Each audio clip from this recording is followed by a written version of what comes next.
Élu le lundi 12 mars 2012 à Yamoussoukro avec un score sans appel de 236 voix sur 249, l'ex-premier ministre ivoirien Guillaume Soro devient président de l'Assemblée nationale de Côte d'Ivoire, le 6e dans l'histoire après son prédécesseur M. Mamadou Koulibaly.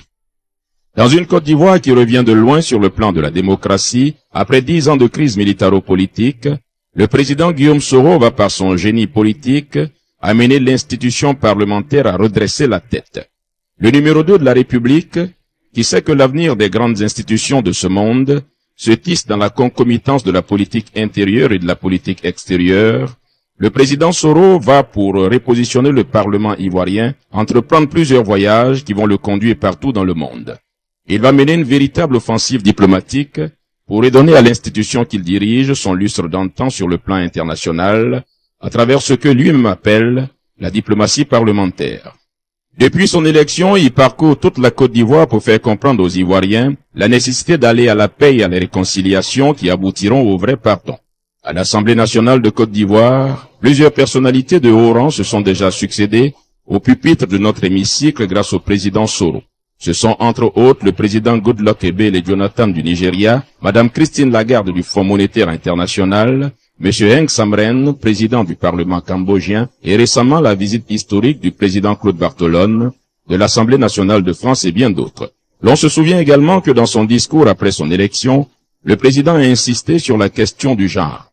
Pour ce faire, il a encouragé la mise en place d'un caucus de femmes parlementaires qui fonctionne depuis le mois de mai 2014. Après 10 années de souffrance et de calvaire pour cette maison, l'Assemblée nationale de Côte d'Ivoire est désormais au travail.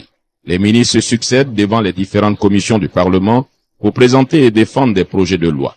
Pour dire tout simple, sous le président Soro, l'institution parlementaire est vraiment en bonne posture et au travail. Ce 25 avril 2012 est un jour exceptionnel à plus d'un titre pour la représentation nationale de Côte d'Ivoire. Tout d'abord, il consacre l'ouverture solennelle de la première session ordinaire de la deuxième législature de la deuxième République. Cette cérémonie met fin ainsi à l'hibernation de notre institution après une si longue crise post-électorale. Vous comprendrez donc qu'il s'agit de reconstruire notre Assemblée nationale et de lui redonner son prestige d'antan. Ce jour est tout aussi exceptionnel parce que, de mémoire de parlementaires ivoiriens, aussi longtemps que l'on s'en souvienne, c'est la toute première fois qu'un président de la République marque par sa présence distinguée l'ouverture d'une session parlementaire.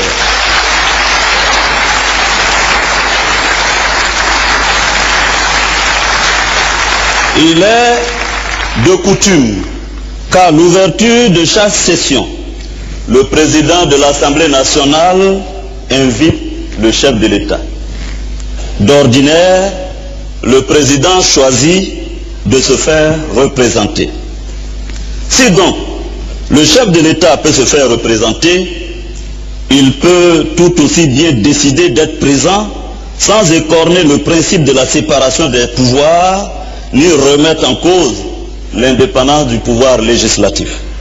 Chers collègues, dès ma prise de fonction, je vous ai fait connaître ma volonté de moderniser notre institution pour lui donner tout son prestige.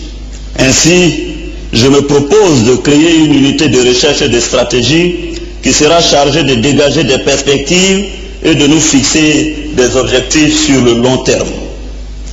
Je me suis également engagé à cette occasion à lutter contre cette idée trop répandue qui voudrait que le Parlement ne soit qu'une simple chambre d'enregistrement. Ni soumise, ni servile, notre institution jouera pleinement sa partition en toute indépendance, en toute honnêteté, en toute confiance, avec l'unique souci du bien-être du peuple et de l'avenir de la nation. Ivoiriennes, Ivoiriens, pour le bon fonctionnement de la démocratie, vous le savez bien, le pouvoir exécutif seul ne suffit pas. Le rôle des autres institutions, dont l'Assemblée nationale, est tout aussi important dans la vitalité de l'état de droit. C'est une tâche exaltante mais exigeante que d'élaborer des lois et d'exercer un pouvoir de contrôle effectif sur l'action gouvernementale. Peu de personnes imaginent, moi y compris, avant que je ne le découvre, la débauche d'énergie que représente le travail du député, Monsieur le Président. Avant que le vote n'intervienne en plénière, chaque texte de loi doit en effet être minutieusement étudié en commission pour en évaluer l'impact sur la vie des citoyens. Notre institution se veut également un cadre de confrontation des points de vue, de tous les points de vue, confrontation nécessaire pour que puissent émerger des solutions de compromis qui soient conformes à l'intérêt général. Je dis bien l'intérêt général. Ce qu'il faut craindre en démocratie, ce n'est pas la place que peut prendre le débat, mais plutôt l'absence de débat qui constitue la pire des menaces. Le débat bien compris, le débat constructif ne peuvent que servir à progresser dans la bonne direction. L'Assemblée nationale, comme vous le voyez, joue donc un rôle essentiel. Il lui revient d'une part de formuler les amendements aux projets de loi qui lui sont soumis par une approche critique et constructive destinée à les améliorer. Il lui incombe d'autre part d'exercer son droit à l'initiative des lois et de devenir ainsi une véritable force de proposition. Mesdames et messieurs les députés, votre fonction est donc importante et elle est complexe, car vous êtes à la fois des élus locaux en charge de la représentation d'une population et des élus nationaux qui exercent collégialement le pouvoir de voter les lois. Vous devez vous exprimer au nom des vôtres et dans le même temps légiférer au nom de la nation tout entière. Il vous faut donc savoir conjuguer de manière équilibrée votre proximité des problèmes locaux et votre neutralité dans la recherche de solutions nationales appropriées. Ainsi, prophète en votre pays, performant dans l'hémicycle, tel doit être votre objectif. Je tiens cependant à souligner fortement que dans mon esprit, vous devez être en priorité des hommes de terrain et éviter plus que tout de vous couper de votre base. Je vous le garantis, c'est dans les quartiers les plus défavorisés, dans les communes les plus insalubres, dans les campements les plus éloignés qu'il vous faut entendre la voix du peuple. Il faut savoir l'écouter patiemment et le comprendre respectueusement. Un bon député, sachez-le, c'est un député réélu. Prenons garde d'oublier nos électeurs. Vous êtes la voix des hommes et des femmes, des jeunes et des moins jeunes, des croyants et des non-croyants, des nantis et des démunis. Vous êtes la voix de la Côte d'Ivoire. Que dis-je? La Côte d'Ivoire sublime, profonde et mystérieuse. Vous êtes la voix des terroirs et des territoires, dans toute leur diversité, dans leur inestimable complémentarité. Vous êtes la voix de la nation réconciliée, rassemblée dans l'unité retrouvée. Quant à moi, sachez que je mettrai tout en œuvre pour que vous puissiez disposer des moyens de votre politique. Je le dis en regardant le président de la République.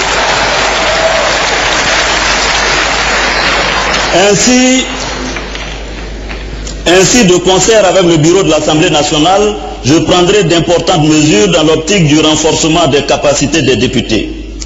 Notre objectif est de vous assurer que vous pourrez disposer effectivement des moyens nécessaires pour exercer votre mandat en toute indépendance. Je dis bien en toute indépendance. Indépendance financière, indépendance matérielle, indépendance politique.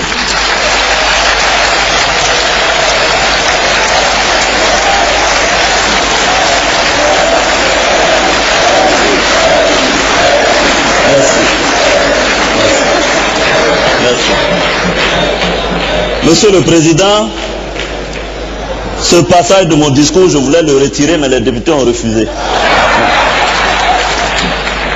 Il convient également de prendre les mesures indispensables pour la rénovation du siège du Parlement à Abidjan.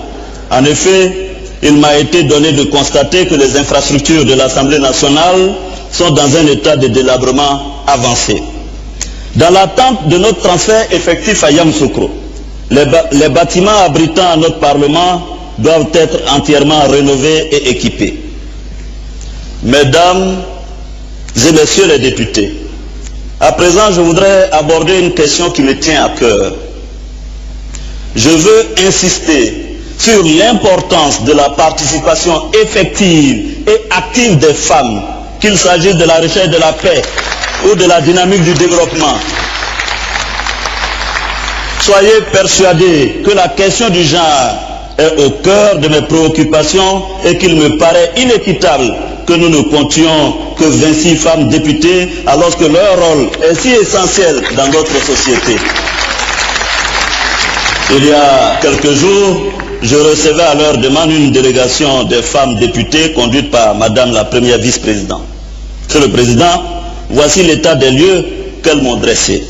Seulement 6 femmes sur 36 ministres, 26 femmes sur 252 députés, 9 femmes sur 200 maires.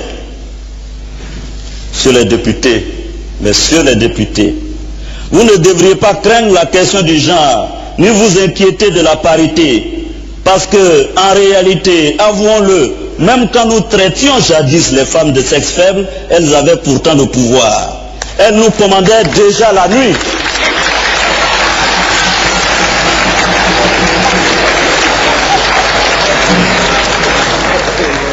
Elles nous commandaient déjà la nuit, sauf le président, lui, commande le jour et la nuit.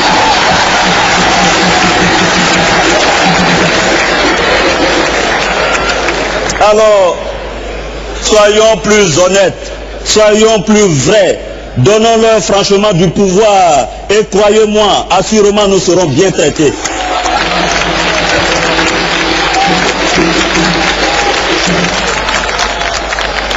Mais revenons à notre propos.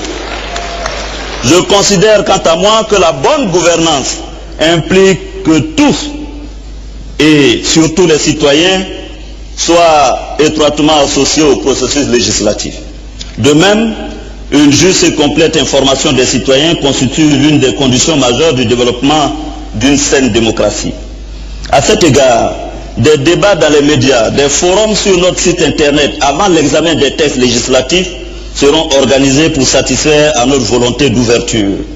Cette ouverture de notre Assemblée nationale, je la veux également sur l'Afrique et sur le monde. C'est pourquoi je mettrai l'accent sur le développement de notre diplomatie parlementaire par le renforcement de nos échanges au sein des assemblées parlementaires auxquelles nous appartenons, qu'elles soient régionales ou internationales. Il est révolu le temps où l'Assemblée nationale de Côte d'Ivoire fonctionnait repliée sur elle-même. Cette volonté procède de l'idée selon laquelle la Côte d'Ivoire a une responsabilité en Afrique, responsabilité qu'elle doit assumer. Elle ne le pourra qu'en s'appuyant sur une véritable coopération avec les autres assemblées nationales, car je vous le dis, la situation de la Côte d'Ivoire est étroitement liée aux équilibres sous-régionaux. Pour nous qui avons connu une crise douloureuse et qui avons tant bénéficié de la solidarité des autres, ce serait une indifférence coupable que d'ignorer ce qui se passe dans notre environnement immédiat. La tâche qui nous attend est immense. Saurons-nous être des responsables dignes de la nation et des acteurs de la Côte d'Ivoire nouvelle, des artisans de la reconstruction de notre pays? Le peuple ivoirien et le monde entier nous regardent. Nous n'avons pas le droit de les décevoir. Sachons donc donner l'exemple de la bonne gouvernance, car c'est sur cela que nous serons jugés. Élus du peuple, nous devons éviter d'être les représentants de quelques groupes d'intérêt que ce soit. Nous devons à tout instant éviter de tomber dans les travers de la partialité ou d'être mus par des intérêts privés. Je voudrais le dire avec force, nous avons une obligation de probité, d'objectivité, d'impartialité et d'intégrité. C'est en agissant ainsi que nous renforcerons la confiance des citoyens dans notre Assemblée, que nous affirmerons notre crédibilité et que nous donnerons de nous-mêmes une image digne et positive. La mission que j'assigne à notre institution, c'est d'établir, de promouvoir et de développer une conscience nationale, une culture de la démocratie, une démocratie vivante, une démocratie moderne, mais respectueuse de notre identité. Je n'ai aucun doute sur la volonté qui anime chacune et chacun de nous d'apporter sa contribution à l'émergence d'une nation délivrée des démons de la division et résolue à se projeter dans l'avenir. Car nous avons en commun quelque chose de très fort. C'est la passion que nous avons pour notre pays. Nous sommes tous comptables de l'avenir que nous préparons pour nos enfants. Avec l'aide de toutes ces filles et de tous ces fils, notre pays va se relever, j'en ai l'intime conviction, et aller à la rencontre de son formidable destin. Vive la Côte d'Ivoire, je vous remercie. Diplomatie parlementaire et rôle du député selon Guillaume Soro. Après avoir visionné la vidéo de Guillaume Soro, président de l'Assemblée nationale ivoirienne, veuillez répondre aux 20 questions suivantes. Commencez ici. Question 1. Guillaume Soro a été élu député de Ferkessé-Dougou pour la première fois le 11 décembre 2011 avec 99,06% des voix. Vrai ou faux? La bonne réponse est vrai. Question 2. Quand et où le député Guillaume Soro a-t-il été élu président de l'Assemblée nationale pour la première fois? 12 mars 2012 à Yamoussoukro, 14 février 2013 à Abidjan, 12 mai 2012 à Yamoussoukro. La bonne réponse est 12 mars 2012 à Yamoussoukro. Question 3. Guillaume Soro est le 5e président de l'Assemblée nationale dans l'histoire de la Côte d'Ivoire, après son prédécesseur Mamadou Koulibaly. Vrai ou faux? La bonne réponse est faux. Question 4. La première session ordinaire de l'Assemblée nationale de la 2e législature de la 2e République avec Guillaume Soro comme président a eu lieu le 27 avril 2012, 25 avril 2012, 15 avril 2012. La bonne réponse est 25 avril 2012. Question 5. Le 25 avril 2012 est un jour exceptionnel car c'est la toute première fois dans l'histoire de la Côte d'Ivoire qu'un président de la République est présent à l'ouverture d'une session parlementaire. Vrai ou faux? La bonne réponse est vrai. Question 6. Vous pouvez sélectionner plus d'une réponse. Pourquoi le président Guillaume Soro a-t-il initié la diplomatie parlementaire? Pour redonner au Parlement tout son prestige et son lustre d'antan sur le plan international? Parce que l'avenir des grandes institutions de ce monde se tisse dans la concomitance de la politique intérieure et extérieure? Pour une Assemblée nationale ouverte sur l'Afrique et le monde? Les bonnes réponses sont pour redonner au Parlement son prestige et son lustre d'antan sur le plan international, parce que l'avenir des grandes institutions de ce monde se tisse dans la concomitance de la politique intérieure et extérieure, pour une Assemblée nationale ouverte sur l'Afrique et le monde. Question 7. Vous pouvez sélectionner plus d'une réponse. À quoi devait servir l'unité de recherche et de stratégie que le président Soro a créée à l'Assemblée nationale dès sa prise de fonction? À fixer des objectifs sur le long terme, à organiser l'élection présidentielle de 2015, à dégager des perspectives nouvelles. Les bonnes réponses sont à fixer des objectifs sur le long terme, à dégager des perspectives nouvelles. Question 8. Sous la présidence Soro, le Parlement ivoirien travaillait en toute indépendance, en toute honnêteté et en toute confiance avec l'unique souci du bien-être du peuple et de l'avenir de la nation. Vrai ou faux? La bonne réponse est vrai. Question 9. Vous pouvez sélectionner plus d'une réponse. L'Assemblée nationale est importante dans tout état de droit pour élaborer et voter des lois, pour contrôler l'action gouvernementale, pour faire la propagande du pouvoir en place. Les bonnes réponses sont pour élaborer et voter des lois et contrôler l'action gouvernementale. Question 10. Pourquoi, selon le président Soro, l'une des pires menaces en démocratie, c'est l'absence de débat? Parce qu'un débat constructif ne peut que servir à progresser dans la bonne direction, il n'a jamais dit cela. La bonne réponse est un débat constructif ne peut que servir à progresser dans la bonne direction. Question 11. Vous pouvez sélectionner plus d'une réponse.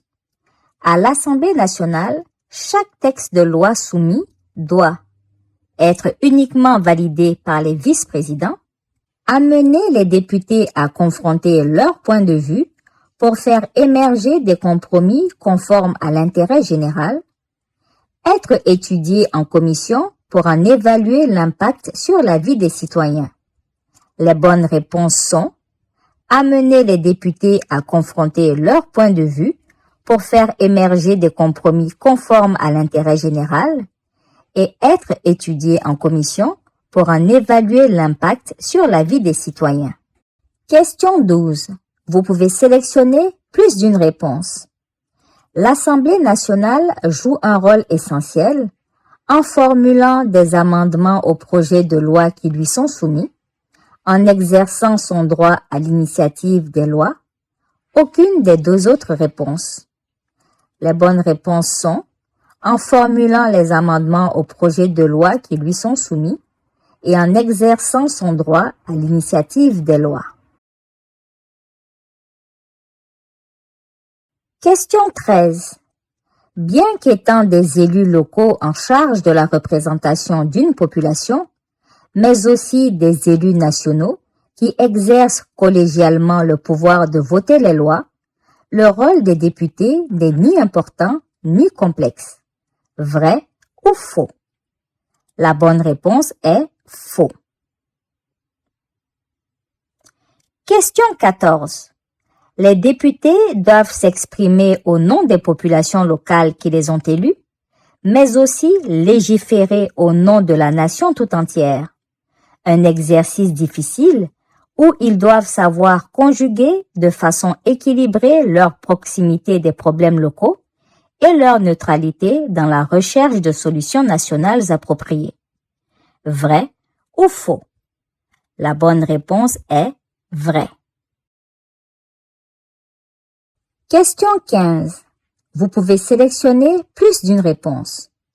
Selon le président Soro, les députés ivoiriens doivent être la voix des terroirs et des territoires dans toute leur diversité et complémentarité, être des personnes de terrain proches de leur base et de leurs électeurs, être la voix de la nation réconciliée dans l'unité retrouvée. Les bonnes réponses sont être la voix des terroirs et des territoires dans toute leur diversité et complémentarité, être des personnes de terrain proches de leur base et de leurs électeurs, être la voix de la nation réconciliée dans l'unité retrouvée. Question 16. Selon le président Soro, un bon député est un député réélu, impartial et loin des intérêts privés.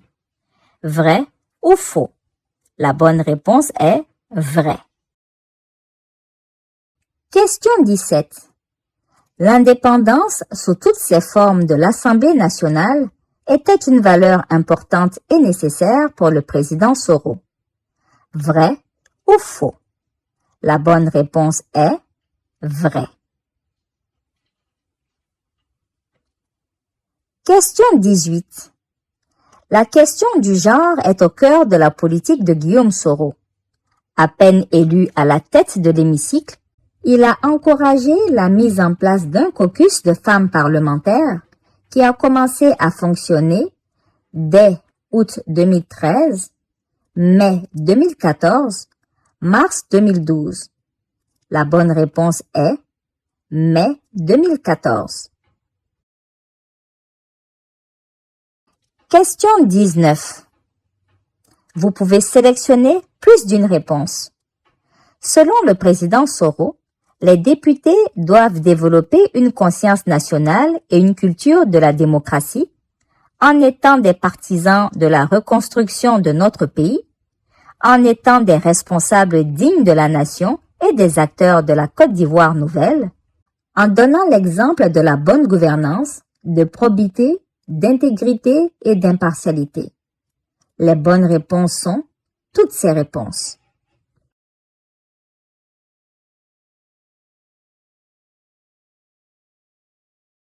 Question 20. Guillaume Soro, président de l'Assemblée nationale, a sillonné toute la Côte d'Ivoire pour faire comprendre aux Ivoiriens la nécessité d'aller à la paix et à la réconciliation qui aboutira au vrai pardon. Vrai ou faux? La bonne réponse est vrai. Bravo à tous, merci d'avoir participé. N'oubliez pas de télécharger vos résultats. Merci et à bientôt pour un nouveau quiz. GPS, Générations et Peuples solidaires. GPS, Peuple uni, Peuple fort.